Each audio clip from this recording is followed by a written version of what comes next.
Hola, este es el podcast de TUC, el show que combina ciencia, economía, ambiente, tecnología y sociedad.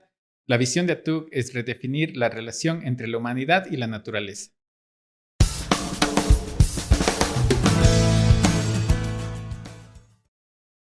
Soy su anfitrión Boris Ochoa Tocachi y nuestra invitada de hoy es María Angélica Villasante Villafuerte, Manquis. Ella es activista social y juvenil y de cambio climático. Además, hace su investigación en la Flaxo en temas hidrosociales. Muchas gracias, Manquis, por estar aquí. Hola Boris, muchas gracias por la invitación. Manquis, cuéntanos un poco más de ti. ¿De dónde eres? ¿A qué te dedicas? ¿Cuál es tu expertise? Bueno, yo soy cusqueña, yo he nacido y crecido 16 años, estuve en Cusco, luego para estudiar la carrera que me llamó la atención desde muy chiquitita, que es ingeniería ambiental, me tuve que mudar a Lima sola a los 16 años. Fue creo un golpe un tanto duro, tuve que madurar de muchas maneras muy joven. Estudié ahí ingeniería ambiental, una especialización en agua y luego, bueno, pasé al Ecuador. Ujú. Entonces, sí, siempre estuve interesada en los temas ambientales, la injusticia me movía mucho desde pequeña. Le preguntaba a mis papás, a mis abuelos, por qué era que yo tenía los privilegios que tenía y por qué la gente de la calle no, o por qué personas de mi edad no tenían los acercamientos, beneficios u oportunidades que yo tenía. Entonces, con el tiempo tuve que aprender a lidiar con que el privilegio no solamente es algo que he podido heredar o que mi contexto me ha dado, sino también una responsabilidad para retribuir y hacer un mundo más justo. Ujú. Vas en Ecuador ya 1 o 2 años. ¿Qué similitudes o diferencias encuentras con tu natal Perú? Yo me mudé a Quito específicamente en octubre del 2022 para estudiar mi maestría en estudios socioambientales. Una de las razones por las cuales yo me mudé acá en realidad fue porque quería conocer un poco más el manejo de agua en los Andes. Como sabes, yo me muevo mucho por el agua y me interesa mucho el manejo local de agua de las comunidades andinas. Y quería saber si en el Ecuador el manejo de agua era similar o habían ciertas diferencias, particularidades. Y me quedé fascinada, sobre todo porque en Perú no tenemos los páramos que ustedes tienen en extensión. Y yo quería conocer esa relación entre las personas y los páramos. Entonces, por eso fue una de las razones por las que decidí venir acá a estudiar mi maestría, para conocer en el campo y aprender de los y las comuneras. Ujú. Y es muy inspirador. ¿Qué te motiva? ¿O qué crees tú que podrían jóvenes que son de tu generación o incluso más jóvenes también despertar esa pasión para poder hacer estas cosas? Me motiva el agua en toda su expresión. Yo de pequeña me senté una vez con mi abuela, que era bastante preguntona yo, y ella me dijo, ¿tú sabías que los campesinos, aparte de sembrar y cosechar su comida, también siembran y cosechan agua? Yo tenía 7 años y a los 7 años ya mi vida cambió, se me abrió Ujú. otra oportunidad, otra idea de cómo es posible que hayan personas que se puedan relacionar de diferentes maneras con el agua cuando en la ciudad nuestra relación más cercana es con abriendo un caño de agua o pagando nuestra boleta de agua. Y es así que mi curiosidad me llevó a querer entender los diferentes tipos de relaciones profundas, históricas, generacionales, milenarias, con el conocimiento ancestral de manejo del agua y que era posible estudiarla y también que desde la ingeniería ambiental yo podía complementar mis estudios con la parte de ecología política, la hidrosociología, para comprender que el agua, aparte de ser un recurso, digamos, material que lo podemos ver, también es un componente muy importante en las relaciones humanas, campesinas, porque tiene reglas, tiene responsabilidades, quiénes manejan el agua, por qué manejan el agua, a dónde se ve el agua. Y esa clase de preguntas me llevaron a estudiar un campo tan bonito como la hidrosociología, que es reciente, pero no por eso nuestra relación con el agua es reciente, porque Ujú. si nos ponemos a pensar, el recurso hídrico lo utilizamos todos los días, pero en nuestra región no llueve todos los días. Sin embargo, sí tenemos que ver la manera en obtener el agua para consumo diario. Entonces, Sí. sí, es un campo Justo que me ahora lleva. en Ecuador estamos pasando por una sequía, y no solamente en Ecuador, en el resto de Latinoamérica Ujú. también. ¿Crees que existe una conciencia social sobre el ambiente, sobre el agua, o qué podríamos hacer mejor? Yo creo que existe una conciencia un tanto limitada y de burbujas, porque a veces la indiferencia nos lleva a pensar que no, esto es tarea del gobierno, no, esto es responsabilidad de la empresa. Y se pierde el que como personas también tenemos compromisos desde pequeñas actividades como el recircular tu agua, el regar en momentos donde no haya un sol que te evapore todo, hasta poder exigir a los gobiernos y a las entidades que están a cargo de la generación de los instrumentos de política que hagan su trabajo. Y ese es un elemento importante, que desde la ciudadanía se puede ejercer presión para construir mundos más justos, hídricamente más justos. Ujú. Y tú mencionaste este término que estás estudiando, la hidrosociología. ¿Qué es la hidrosociología o por qué crees tú que deberíamos ver al agua más allá de la molécula de H2O? La hidrosociología es un campo que nace para cuestionarse la manera en que nos relacionamos con el agua y que ésta ha sido limitada varias veces por su lado material. Digamos que al agua la podemos reducir como la molécula, como tú dices, que la podemos controlar, la podemos medir, por ende la podemos gestionar. Pero hay otros elementos que estamos dejando de lado, por ejemplo, su contexto social o su contexto histórico, algo que tú y yo conocemos bien en el tema de la siembra de agua con las amunas. No sería lo mismo colocar amunas en otros lados porque sabemos que la infraestructura viene de la mano con conocimientos ancestrales. Entonces, lo que busca la hidrosociología es justamente aperturar nuestra visión de las múltiples relaciones históricas, políticas, sociales, comunitarias con el agua y de esta manera poder encontrar soluciones que engloben otras problemáticas que quizás ni siquiera pensábamos que era un problema o una tensión. Es por eso que surgen muchos de los conflictos por el agua. Ujú. Y en tu investigación hasta el momento, ¿cuál es el hallazgo que más te ha sorprendido? O algo que tú dices, de esto realmente puede abrir nuevas puertas en la ciencia. Wow, muchas cosas me han llamado la atención porque mi tema gira en torno a algo personal que me pasó, porque yo romantizaba mucho la conservación. Yo pensaba antes que quienes trabajábamos en conservación éramos básicamente superheroínas, superhéroes del planeta que nos necesitan y que estamos acá básicamente para salvarlo todo. Pero cuando yo me enfrenté a la realidad, cuando yo tuve tensiones con comunidades donde la conservación no era necesariamente bien recibida, sino más bien rechazada, hice un pop en mi cabeza porque dije, ¿qué está pasando? La conservación no es neutral y la conservación en agua tampoco es neutral. ¿Cuál es la mejor manera de nosotros poder generar beneficios múltiples si no partimos de la idea que la conservación también puede ser negativa? Y por eso aquí mi investigación tiene que ver con un acuerdo de conservación hídrico en un páramo específico en una comunidad. Y uno de los hallazgos que va a estar en mi tesis, que quiero abordar mucho, es que la conservación del páramo es utilizada por la comunidad como un medio para lograr un fin mayor.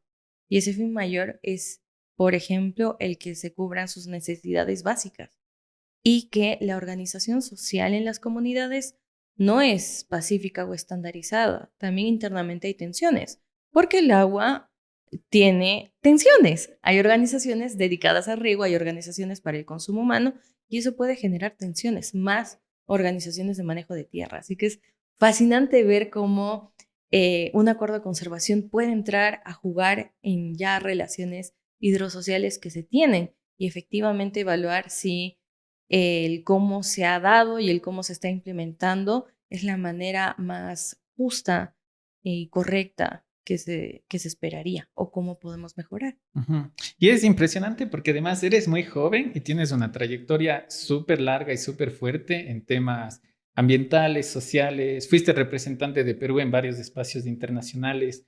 Hablaste de que no necesariamente somos héroes, heroínas. No sé, ¿sientes algún peso en tus hombros cuando haces esto?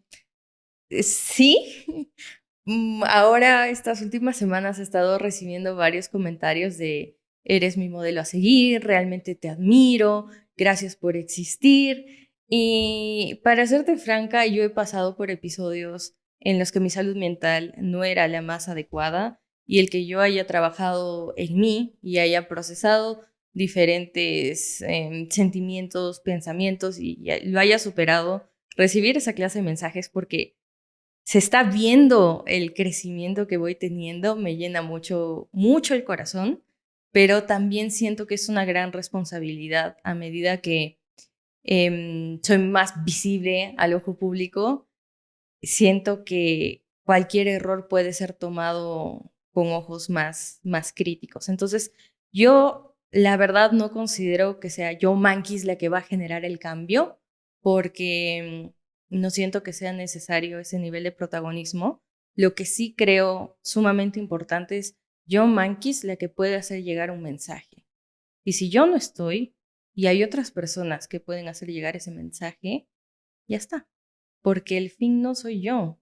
Yo soy un medio para lograr un fin mayor, que es la transformación de las sociedades, como les decía, la búsqueda de sociedades más justas. Y si es una transformación comunitaria, esa es la verdadera transformación. ¿De qué serviría que yo logre cosas personales, individuales, cuando mi entorno no logra también las mejoras que yo esperaría, ¿no? Ujú.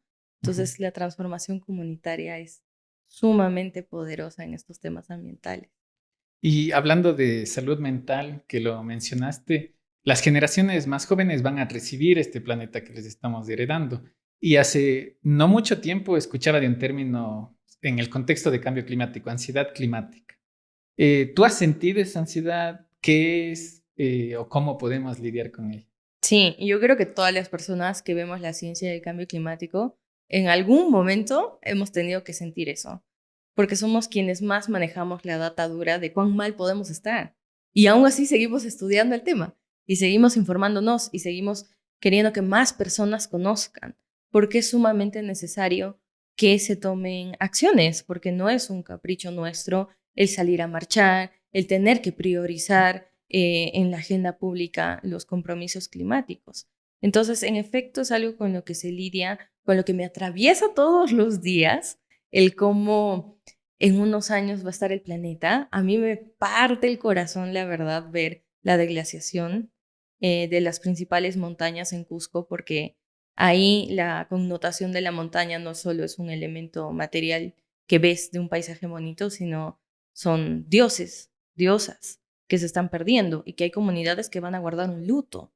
Y eso nadie habla del luto Ujú. de la pérdida glaciar, por ejemplo. Entonces, hay muchas maneras en las que se está sintiendo la ecoansiedad, pero también es importante que la ecoansiedad no te limite a la acción, porque te puede congelar, como cualquier tipo de ansiedad. Te congelas y no haces nada o te deprimes y porque dices, ya todo está fregado, pues ya, ¿qué hago?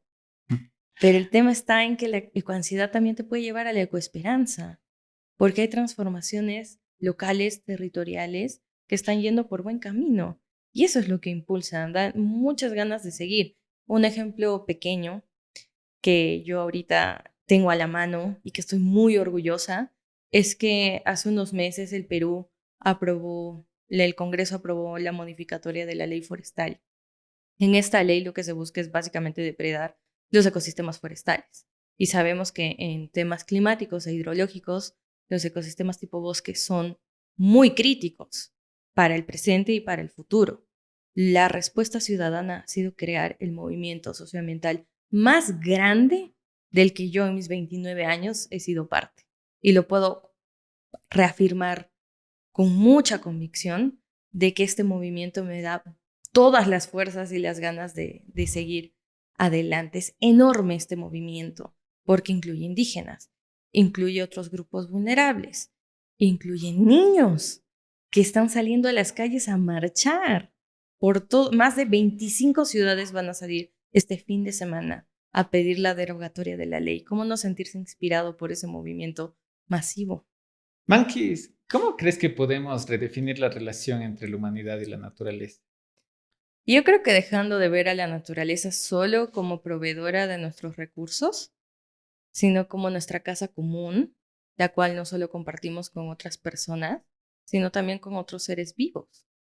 Y también como el espacio en el que otras culturas interpretan a la naturaleza de diferentes maneras y permitirnos conocer este multiverso o pluriverso, como lo dice Arturo Escobar, es interesante porque así nos da una visión mucho más holística y no tan marcada de esta es mi relación con la naturaleza y así tiene que ser y esto es así marcado y ya definido, sino permitirnos utilizar todos nuestros sentidos para redefinir esa relación, no solo viéndola, sino también escuchándola, sintiéndola.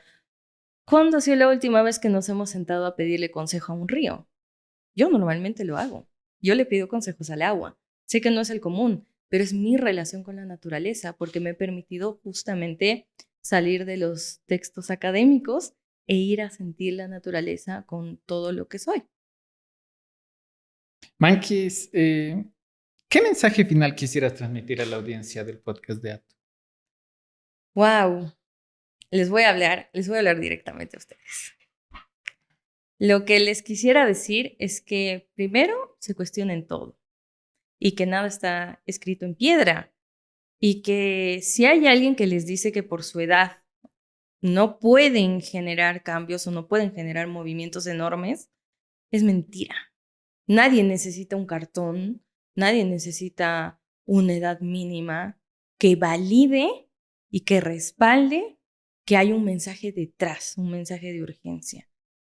Y que sobre todo se necesita mucho en el movimiento tanto hídrico como ambiental y climático, que sea masivo, sea tan grande que ya no seamos la excepción, que no seamos el común denominador.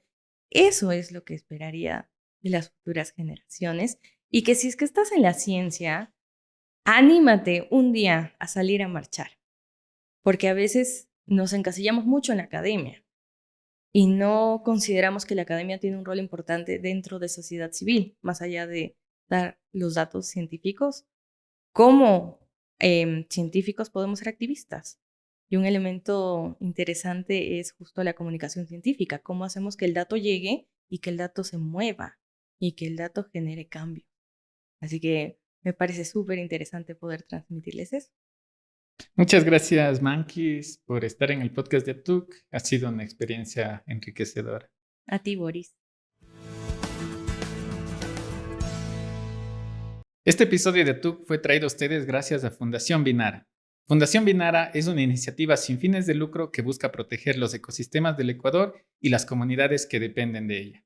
No te pierdas los capítulos del podcast de Atuk en nuestras plataformas Spotify, Evox, SoundCloud, Google Podcast, Apple Podcast y ahora en YouTube.